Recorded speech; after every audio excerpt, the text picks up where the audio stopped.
কিরে বন্ধু, তুই গাছতলে মন খারাপ করে বই রইছস করে? না রে বন্ধু, আমার মন খারাপ না রে। দুনিয়ার মাঝে আর বাঁচতে ইচ্ছা করে না। কি তোর বাঁচতে ইচ্ছা করে না? এত মরস না করে? বলো তো 40 না খাবার খাইতাম আমি। কি রে বন্ধু, তুই আমলে মজা কর। সত্যি আর দুনিয়ার বাচ্চা থাকতে ইচ্ছা করে না।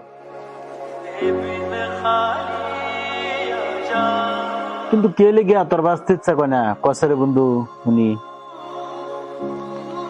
তাইলে বন্ধু হুন কে লেগিয়া নাই লেয়া ভরা নাই স্যার কি যা একটা ব্যবসা করি, ব্যবসা মাঝে খাই লস। এই জন্য আর বাচ্চা থাকতে ইচ্ছা করে না। এই শুরু করে বিষয় লইয়া তুই মরে যাবার চাইতেছ? তোর টাইম ছোট বড় বিষয় লিখবো, আমারটা অনেক বড়। তোর কোনো ফ্যামিলির দায়িত্ব নাই, কোনো কিছু নাই, এই শুরু বিষয় লইয়া তুই মরে যাবার চাস? নাই দিকে কি হয়েছে, একদিন হবো তো। ঠিকই তো আছে, তোর ফ্যামিলি না, তুই যে বিশ্বাস করতেছ তোর ফ্যামিলি হবো। তোর টাকা পয়সা নাই তো কি হয়েছে? তোর এক সময় তোর টাকা পয়সা তো আল্লাহ দিব, আল্লাহর উপর ভরসা রাখ।